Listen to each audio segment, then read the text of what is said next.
नाज़रीन आदाब, प्रोग्राम परवाज़ के साथ आप सबसे एक बार फिर से रूबरू हूँ मैं हिना ज़ुबैर। जैसा कि आप जानते हैं कि परवाज़ में हम बात करते हैं उन बाहिम्मत ख़वातीन की जिन्होंने ज़िंदगी की दिक्कतों से, मुश्किलों से लड़ कर अपना एक ख़ास मुकाम हासिल किया और एक नई उड़ान भरी। आज हम जिन साहिबा से आपकी मुलाकात करवाने वाले हैं, उन्होंने साइंस जैसे खुश्क सब्जेक्ट को चुना और न सिर्फ इसको सिलेक्ट किया बल्कि एक ख़ास मुकाम तक भी पहुंची। जी हाँ, आज हम आपकी मुलाकात करवाएंगे मशहूर सदफ कलाम साहिबा से। सदफ, आपका बहुत बहुत इस्तकबाल करते हैं अपने चैनल में। और सदफ के बारे में थोड़ा सा बताना चाहूँगी कि इन्होंने साइंस की दुनिया में बहुत सारे अवार्ड हासिल किए हैं। इतनी कम उम्र में ही इनको पीएम के हाथों से भी बहुत सारे अवार्ड मिले हैं। साथ ही साथ पोस्टर प्रेजेंटेशन एक्सपर्ट के तौर पर भी इनका नाम जाना जाता है। तो चलिए सदफ से मुलाकात करते हैं और जानते हैं उनके सफ़र के बारे में। सदफ, एक बार फिर से आपका बहुत बहुत इस्तकबाल करना चाहेंगे। बहुत बहुत शुक्रिया। और सबसे पहले आपसे यही जानना चाहेंगे कि आपका जो ये सफ़र है, आपकी जो इब्तिदाई तालीम थी, वहाँ से लेकर साइंस की लंबी दुनिया तक कैसे तय की? इब्तिदाई तालीम मेरी शुरू हुई जबलपुर से। फिर वहाँ से, क्योंकि मेरे वालिद जो हैं वो मैनेजर रहे हैं फार्मास्यूटिकल कंपनी में, तो उनका ट्रांसफ़र हो गया औरंगाबाद।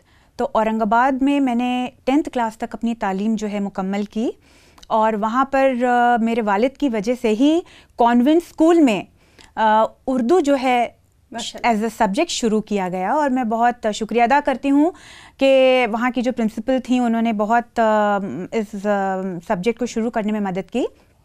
उसके बाद फिर 10th तक वहाँ पर एजुकेशन लेने के बाद फिर मैं वापस जबलपुर आ गई, जो मेरे अब्बू का वतन रहा है। और क्योंकि मुझे प्री मेडिकल टेस्ट पीएमटी की तैयारी करनी थी और मैं शुरू से ही डॉक्टर बनना चाहती थी, क्योंकि मेरी अम्मी जो हैं उनको हार्ट प्रॉब्लम रही है, तो मैं कार्डियोलॉजिस्ट बनना चाहती थी। तो फिर माशाल्लाह 10th में भी मेरे बहुत अच्छे परसेंटेज आए। फिर 12th, उसके बाद फिर बीएससी। अब 12th में ये हुआ कि मेरा प्री मेडिकल टेस्ट में 2-3 मार्क्स से रह गया, तो मैं बड़ी परेशान हुई कि अब मैं डॉक्टर कैसे बनूंगी। लेकिन मैंने हिम्मत नहीं हारी। मेरे वालिदैन ने कहा कि अगर तुम्हें फिजिशियन की डिग्री नहीं मिल पा रही है तो क्यों ना बेटे तुम डॉक्टरेट कर लेती हो, एंड उसमें भी जो है आप बहुत तरक्की कर सकती हैं। फिर मैंने बीएससी किया। मेरा मेन सब्जेक्ट जो था बायोकेमिस्ट्री था। माशाल्लाह जो है उसमें भी मैंने टॉप किया जबलपुर में। उसके बाद फिर अल्लाह ने रास्ता हमें अल्लाह दिखाते गए और फिर वहाँ से बीएससी, उसके बाद एमएससी और एमएससी के बाद फिर माशाल्लाह पीएचडी।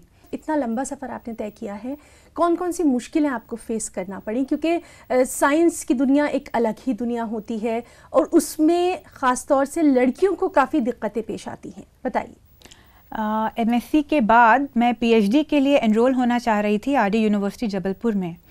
मैं नाम नहीं लेना चाहूँगी, एक प्रोफेसर मैडम रही, उन्होंने जो है मुझे लेने से इनकार कर दिया। उन्होंने कहा कि आपके मुआशरे में तो लड़कियों की शादियां हो जाती हैं और वो मिडिल ईस्ट चली जाती हैं और आप वैसे भी जो हैं वाहिद औलाद हैं अपने माँ बाप की, आप कैसे कर पाएंगी, हम आपको नहीं ले पाएंगे। तो उस वक्त जो है, मतलब क्योंकि मेरे जहन में शुरू से रहा कि मुझे अब मैं क्योंकि फिजिशियन डॉक्टर नहीं बन पाई हूँ तो कम से कम डॉक्टरेट की डिग्री तो मुझे मिले। तो मैं बहुत परेशान हुई, लेकिन मैंने हिम्मत नहीं हारी। फिर मैंने 3 कॉलेजेस में पढ़ाया और पढ़ाने के बाद फिर मैं उसी यूनिवर्सिटी में एक दूसरे प्रोफेसर अखिलेश कुमार पांडे साहब रहे हैं, जिन्होंने मुझे बहुत सपोर्ट किया। और क्योंकि मैं थ्रू आउट टॉपर रही हूँ बीएससी और एमएससी में, तो शुरू से वो मुझे बहुत लाइक करते रहे कि स्टूडियस बच्ची है और ये कुछ कर सकती है। तो मैं उनके पास गई, मैंने उन्हें सारी चीज़ें बताई कि ऐसा ऐसा जो है मेरे साथ हुआ है, अब बताइए मैं क्या करूँ। तो उन्होंने कहा फ़ौरन हमारी लैब ज्वाइन कर लीजिए। तो उन्होंने ही मुझे बहुत इनकरेज किया और माशाल्लाह उन्हीं के लैब से मुझे बहुत सारे अवार्ड्स मिले। और फिर एमएससी पीएचडी हुई। पीएचडी के बाद फिर जो है पीपल्स ग्रुप भोपाल का है, उनका मेडिकल कॉलेज और R&D है सेंटर। तो वहाँ पर मैं असिस्टेंट प्रोफेसर कम साइंटिस्ट की हैसियत से मैंने काम किया। और उसके बाद जो है शादी.com के थ्रू जो है मेरे शौहर जो हैं उनसे मेरी मुलाकात हुई और फिर मेरा सफ़र फिर हैदराबाद में शुरू हुआ। तो फिर यहाँ तो बहुत, जब आपने शौहर का जिक्र कर ही दिया है तो ये ज़रूर मैं आपसे जानना चाहूँगी कि शरीके हयात के असली मायने, ज़िंदगी के असली मायने इसी वर्ड के बाद शुरू होते हैं। बिल्कुल। तो आपके जो निस्फ़े बेहतर हैं, उन्होंने यहाँ तक के सफ़र में आपका कितना साथ दिया?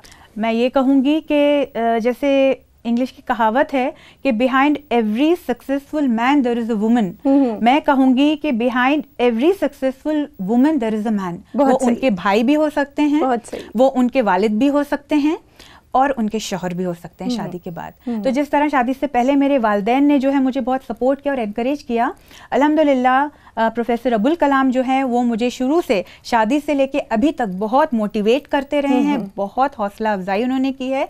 और आज शादी के बाद जो भी मैं हूँ, मेरी पोस्ट डॉक्टरल स्टडीज़ जितनी हुई हैं और जितने भी माशाल्लाह अवार्ड्स मिले हैं, मैं बोलूँगी सिर्फ उन्हीं की बदौलत मिले। अच्छा, तो वो भी क्या इसी फील्ड से हैं या एकेडमिक से कुछ उनका ताल्लुक? जी बिल्कुल। प्रोफेसर अबुल कलाम जो हैं वो यहाँ पर हैदराबाद में मौलाना आज़ाद नेशनल उर्दू यूनिवर्सिटी है, उसमें department of linguistics and Indology में हैं और ट्रांसलेशन पढ़ाते हैं, उर्दू इंग्लिश, इस पे उनका बहुत ज़्यादा कमांड है। बेसिकली उर्दू पढ़ाते हैं और लिंग्विस्टिक्स भी पढ़ाते हैं। उर्दू और साइंस का ये कॉम्बिनेशन बहुत दिलचस्प इक्वेशन नज़र आ रही है। जी, इसको मैं बोलूँगी जो बोला जाता है डेडली कॉम्बिनेशन है। क्योंकि एक और चीज़ मैं यहाँ पर जिक्र करना चाहूँगी कि हमारे मुआशरे में बच्चे बच्चियां जो हैं वो साइंस सब्जेक्ट पढ़ना चाहती हैं, लेकिन जो है वो बच्चियां पढ़ नहीं पाती क्योंकि वो अवेयर ही नहीं है कि साइंस में कौन कौन से सब्जेक्ट्स हैं और उसमें आगे जाके उनको जॉब प्लेसमेंट्स क्या होंगे, करियर कैसा होगा उनका। तो इसमें जो है जैसे मेरे शौहर जो है मुझसे हमेशा कहते हैं कि मुझे जो है साइंस को जो है उर्दू ज़ुबान के जरिए बहुत अच्छा आम लोगों तक पहुंचाना चाहिए। बहुत अच्छा। और ये इंस्पिरेशन हमें मिला है मानू जो मौलाना आज़ाद नेशनल उर्दू यूनिवर्सिटी है उसके जो अभी वाइस चांसलर हैं डॉक्टर मोहम्मद असलम परवेज साहब, तो उन्होंने ही बहुत ज़्यादा जो है आगे बढ़ाने में मदद की और उनको उनसे मैं इंस्पायर हुई हूँ। जी, बहुत खूब। सदफ, वालिदैन और ख़ासतौर से वालदा का जिक्र अगर मैं करूं तो जिस तरह से मैं पहले आपसे बात कर रही थी तो आपने बताया था कि आपकी वालदा को काफ़ी शौक़ रहा है पढ़ाई का और आप चूँकि उनकी इकलौती औलाद थी तो तमाम तर उन्होंने अपनी ज़िंदगी का जो सरमाया है वो शायद आप पे ही लगा दिया। जी बिल्कुल। और शुरू से जो है मेरे घर में देखिए मैं आपको बताऊं कि क्योंकि मेरे अब्बू मेडिकल फील्ड के रहे और अम्मी जो हैं वो टीचर रहीं, तो हमारे यहाँ पढ़ाई का शुरू से माहौल रहा। तो शुरू से जो है इन हमारे मतलब वालिदैन ने दोनों ने मेरा पढ़ाई की तरफ जो है मतलब मुझे हमेशा जो है इनकरेज किया, लेकिन ऐसा नहीं कि किसी चीज़ के लिए फोर्स किया हो। फैसला हमेशा मेरा होता था जो उमूमन नहीं होता है। लड़के हों या लड़कियां हों, ख़ासतौर पे अगर लड़कियां होती हैं तो उनको कहा जाता है कि नहीं भाई आप आर्ट्स ले लीजिए, फिर आप बीएड कर लीजिएगा, आप स्कूल में नौकरी कीजिए। लेकिन मेरी वालदा जो है वो खड़ी रहती थी कि नहीं, सदफ जो कहेंगी वैसा ही होगा। और उन्हीं की वजह से और मेरे ननिहाल मेरी नानी अम्मा जो थी, नानी जान साथ में रही हैं और वो भी माशाल्लाह उर्दू और पर्शियन में बहुत, जी हाँ, उनके जो है एमए रहा है, उन्होंने एमए किया है और उर्दू पर्शियन बहुत अच्छे से उन्हें आती थी। मेरी स्टडीज़ वगैरह भी वो लिया करती थी मेरी अम्मी के साथ। तो घर में मेरा बहुत पढ़ाई का माहौल रहा, उर्दू और अरबी और साथ में मेरी इंग्लिश, तीनों की तालीम जो है मतलब एक तरह से स्कूल के अलावा घर में ही मुझे जो है मिला करती थी। जैसे कहा जाता है कि घर की बुनियाद बहुत ज़रूरी है, अगर बच्चे में अच्छी पड़ जाए तो उसकी पूरी ज़िंदगी जो है वो संवर जाती है। खासतौर से लड़कियों की हम बात करेंगे। सदफ, आपसे जानना चाहेंगे, बहुत सारे अवार्ड्स आपको मिले हैं, तो वो अवार्ड्स आपके घर की जीनत बने हैं, वहाँ तक का सफ़र जो आपने किया है वो कैसे तय किया, कौन कौन से अवार्ड्स आपको मिले हैं? जी, जो अवार्ड्स मिले हैं तो वो बहुत ही मेहनत और मशक्क़त के बाद मिले हैं, मैं आपको बोलूँगी। क्योंकि अगर हम सिर्फ पोस्टर ही की बात अगर हम करें तो पोस्टर में आपका एक मुकम्मल पेपर होता है जी, यानी आपको एक 1 मीटर बाय 1 मीटर का करीब आपको एरिया दिया जाता है और उसी में आपको हर एक चीज़ अपनी प्रेजेंट करनी है, तो वो बहुत बड़ी बात होती है। तो मुझे सबसे पहला जो अवार्ड मिला वो मेरा ओरल प्रेजेंटेशन के लिए था। उसके बाद फिर मुझे 2 लगातार अवार्ड्स मिले हैं बेस्ट पोस्टर प्रेजेंटेशन के लिए। फिर मुझे ऑल इंडिया यंग साइंटिस्ट का अवार्ड मिला है जो बहुत एक प्रेस्टिजियस अवार्ड होता है, वो मुझे मिला ओरल प्रेजेंटेशन के लिए। उसके बाद से फिर लगातार मुझे बेस्ट पोस्टर के लिए अवार्ड मिले। तो माशाल्लाह मुझे 7 अवार्ड्स जो है अल्लाह ताला ने मुझे 7 अवार्ड से नवाजा है। सदफ, आपसे ये भी जानना चाहेंगे, आपने बहुत सारी पब्लिशिंग का काम भी किया है, पेपर्स हैं, बुक्स हैं, उनके बारे में थोड़ा। जी बिल्कुल। तो जहाँ तक मेरे पब्लिकेशंस का सवाल है, मैं बताना चाहूँगी कि मेरे माशाल्लाह 50 पब्लिकेशंस हैं और 50 पब्लिकेशंस में 41 जो है मेरे पब्लिश्ड हैं, करीब 9 जो है मेरे कम्युनिकेटेड पेपर्स हैं और ये सारे रेप्यूटेड, पीयर रिव्यूड, नेशनल और ज़्यादातर मेरे इंटरनेशनल जर्नल्स में हैं। मैंने सिर्फ रिसर्च आर्टिकल्स ही पब्लिश नहीं किए हैं, रिव्यू आर्टिकल्स भी लिखे हैं अलग अलग मौजू के ऊपर। और उसके अलावा मैं आपको बहुत ही एक ख़ास चीज़ बताना चाहूँगी कि उर्दू में मैंने 3 मज़ामीन लिखे हैं माशाल्लाह। एक जो है एंटीऑक्सीडेंट्स के ऊपर है, एक विटामिन्स के ऊपर है और एक मशरूम्स के ऊपर है, क्योंकि ये 3 ऐसे कॉमन टर्म्स हैं जो है कॉमन मैन जो है उसको समझ सकता है। तो ये चीज़ें हैं, लेकिन ये क्या हैं और इनकी हमारी आम जिंदगी में इनकी क्या इम्पोर्टेंस है, क्या अहमियत है। आज का वक्त है, आज का जो दौर है वो स्पेशलाइजेशन का है। बिल्कुल। तो अगर आप साइंस अगर आपने चूज किया है तो नेक्स्ट आपको देखना होगा लाइफ साइंसेज में आपको एमएससी या पोस्ट ग्रेजुएशन करना होगा। तो उसमें जैसे बायोकेमिस्ट्री हो गया, जैसे माइक्रोबायोलॉजी हो गया, जैसे बायोटेक्नोलॉजी हो गया, तो इसके बाद जो है आपके जो है दरवाजे खुल जाते हैं और आपका एम्प्लॉयमेंट का जो रेट है या सक्सेस रेट होगा वो जो है बढ़ जाएगा। जी। और सदफ, आपसे ये भी जानना चाहेंगे, हालांकि अभी तो हम बात कर ही रहे हैं जी, ये जो आपका सब्जेक्ट है जिस पे आप इतना सारा काम कर रही हैं जी, तो बहुत ज़्यादा डिफ़िकल्ट भी माना जाता है और ख़ासतौर से इसमें बहुत यकसुई की ज़रूरत होती है, कंसंट्रेशन की ज़रूरत होती है। तो हमारे जो यंगस्टर्स हैं, ख़ासतौर से जो लड़कियाँ साइंस की फील्ड में आना चाहती हैं, उनके लिए आप कुछ कहना चाहेंगी? जी बिल्कुल, मैं उन लोगों को जो है अपना ख़ास पैगाम देना चाहूँगी, उनसे ज़्यादा उनके वालिदैन को, कि जो है क्योंकि बिना वालिदैन के सपोर्ट के जो है कोई भी बच्ची जो है घर से बाहर नहीं निकल सकती है। बिल्कुल। और ये साइंस के ऐसे सब्जेक्ट्स होते हैं कि इसमें एक्सपेरिमेंट्स जो होते हैं वो इतने ज़्यादा वक्त के होते हैं, कॉन्फ्रेंसेस होती हैं, उसमें आपको बाहर जाना होता है।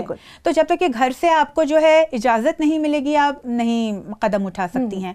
तो मेरी वालिदैन से जो है बच्चियों की जो वालिदैन हैं उनसे यही मेरी गुजारिश है कि वो ये ना सोचें कि वो बेटी है तो वो उनको आगे नहीं पढ़ाएंगे। जिस तरीके से आप सोचिए कि मारी क्यूरी जो है उनको नोबेल प्राइज़ मिला है और इस वक्त इंडिया में 16 ऐसी ख़वातीन हैं जिनको के शांति स्वरूप भटनागर अवार्ड से नवाजा गया है, जो कि इंडिया का नोबेल प्राइज़ माना जाता है, बहुत ही प्रेस्टिजियस अवार्ड है। तो जब उनको मिल सकता है तो आपकी बेटी को क्यों नहीं मिल सकता है, आपकी बहन को क्यों नहीं मिल सकता है, आपकी बीवी को क्यों नहीं मिल सकता है। उसके अलावा आप देखिए कि हैदराबाद की ही एक बच्ची है कैप्टन सलवा, वो जो है कमर्शियल पायलट की ट्रेनिंग के लिए जा रही है।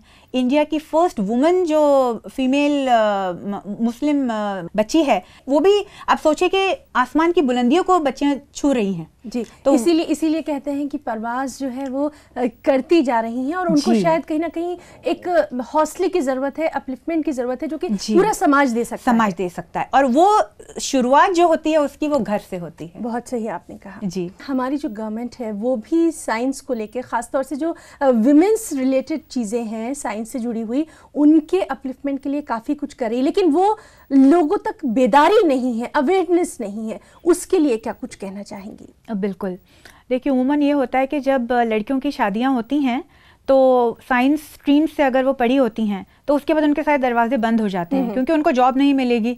वो ट्रेडिशनल सब्जेक्ट्स में उन्होंने जो है अपना बैचलर्स किया होता है। अभी आपने एमएससी भी किया है, बीएससी किया, आपने एमएससी किया।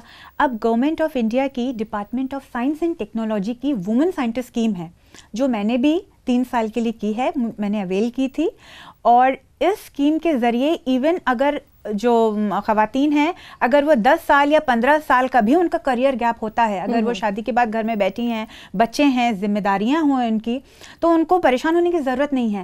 वो स्कीम में वो अगर अप्लाई करेंगी, उसमें प्रेजेंटेशन होता है और तो वो पर्टिकुलर स्कीम्स को वो अवेल कर सकती हैं और उसमें उनको मंथली स्टाइपेंड भी मिलता है। माशाल्लाह। जी।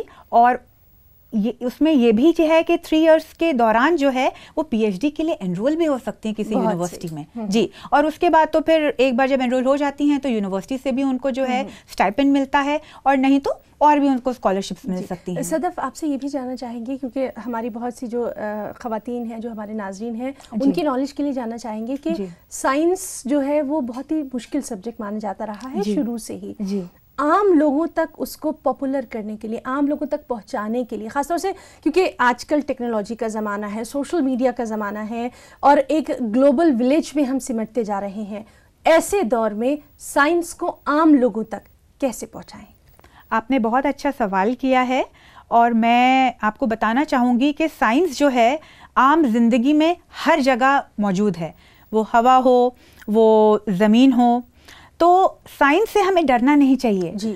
और मैं ये चीज़ बोलना चाहूँगी कि आपका चैनल जो है इसका बहुत बड़ा जरिया बन सकता है जी जी। अहम किरदार जो है अदा कर सकता है कि आम लोगों तक कैसे साइंस को पहुंचाया जाए। जो रोजमर्रा के टॉपिक्स हैं जी जी, जैसे आप न्यूट्रिशन ले लीजिए या मेडिसिन ले लीजिए, तो उससे मुतालिक आप लोग ऑलरेडी प्रोग्राम्स माशाल्लाह दिखा रहे हैं, और अगर आप उसको दिखाएं, और जैसे मैंने आपको बताया कि मैंने अभी अपनी जो है कुछ मज़ामीन लिखे हैं विटामिन पर, विटामिन के अलावा जो हो गए एंटीऑक्सीडेंट से मशरूम पे, तो ऐसी बहुत सारी चीज़ें हैं, साइंस है। तो वो जो है, क्योंकि बच्चे जो हैं हमारे, आप देखिए कि कार्टून देखते हैं, बच्चे क्यों कार्टून देखते हैं? उनको डिस्कवरी चैनल, ज्योग्राफिक चैनल क्यों नहीं दिखाया जाता है? बिल्कुल, अगर वो देखेंगे तो घर घर में जो है साइंस पहुंचेगा। और साइंस एग्जीबिशंस जो स्कूल लेवल पे होती है, कॉलेज लेवल पे, वो जरूरी है शायद। साइंस अवेयरनेस प्रोग्राम्स अगर रखे जाएं वो भी बहुत जरूरी है। इसके लिए जरूरी नहीं है कि जो है आप बहुत बड़े पैमाने के ऊपर एक बहुत बड़ी सी एग्जीबिशन लगाएं। आप एक छोटे छोटे मोहल्लों में, कॉलेज में भी जो है, स्कूल्स में भी जो है, जैसे साइंस एग्जीबिशन उमूमन लगाई जाती हैं।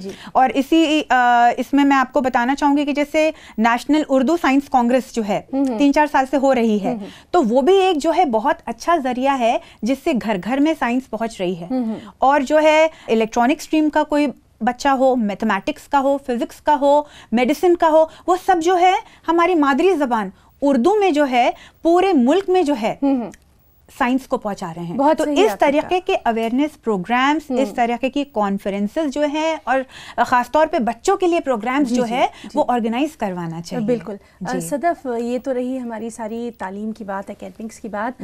आपके शौक जानना चाहेंगे, क्योंकि जाहिर सी बात है जिस सब्जेक्ट में आप रही हैं तो काफ़ी मुश्किल सब्जेक्ट रहा है, उसके बीच में तालमेल बिठाना। कुछ अपने शौक के बारे में बताइए, कुछ खाली वक्त कैसे गुजारती हैं? जी, खाली वक्त जो है गुजारने के लिए सबसे पहली बात तो है कि मुझे जो है कुकिंग का बेहद शौक है माशाल्लाह। कुकिंग, और उसमें स्पेशली बेकिंग, सिंपल केक्स बनाना मैं पसंद करती हूँ। और उसके अलावा मुझे जो है सुकून मेरे दिमाग को पहुँचता है जब मैं रोमांटिक सॉन्ग सुनती हूँ। स्पेशली मुझे शाहरुख खान मेरे फेवरेट हैं। तो जो है रोमांटिक लाइट म्यूजिक वाले जो सॉन्ग्स होते हैं वो मैं सुनना पसंद करती हूँ। साइंस है, खुश सब्जेक्ट है, लेकिन उसके अलावा सदफ को म्यूजिक पसंद है, कुकिंग पसंद है। बहुत ही डेडली कॉम्बिनेशन ये कहलाता है। जी जी जी। सदफ, आपसे ये भी जानना चाहेंगे, हमारी जो मुस्लिम बच्चियां हैं, खासतौर से जो आला तालीम लेना चाहती हैं, उनके लिए क्या कुछ आप मैसेज देना चाहेंगी, या उनके सरपरस्तों को क्या कुछ मैसेज देना चाहेंगे? क्योंकि बहुत ज़रूरी होता है कि हम जो आज की जो जनरेशन है उसको तालीम से डराएं नहीं, बल्कि तालीम के मैदान में आगे लाने के लिए उनको प्रमोट करें। जी, बहुत ही अच्छी बात बोली है आपने। और मैं इससे पहले भी जैसे मैंने कहा है कि ख़ास तौर पे जो बच्चियों के वालिदैन हैं उनके लिए मेरा यही पैगाम है कि आप बच्चियों को साइंस लेने से ना रोकिए। जैसे मैंने कहा कि जब नोबेल प्राइज़ मिल सकता है और भी मुख्तलिफ प्राइजेस मिल सकते हैं, सिर्फ मैं साइंस की, मतलब सिर्फ मैं बायोलॉजिकल साइंसेज या लाइफ साइंसेज की बात नहीं कर रही हूँ। लड़कियाँ इंजीनियर बन रही हैं, लड़कियाँ जो हैं डॉक्टर हैं, लड़कियाँ जो है पायलट बन रही हैं।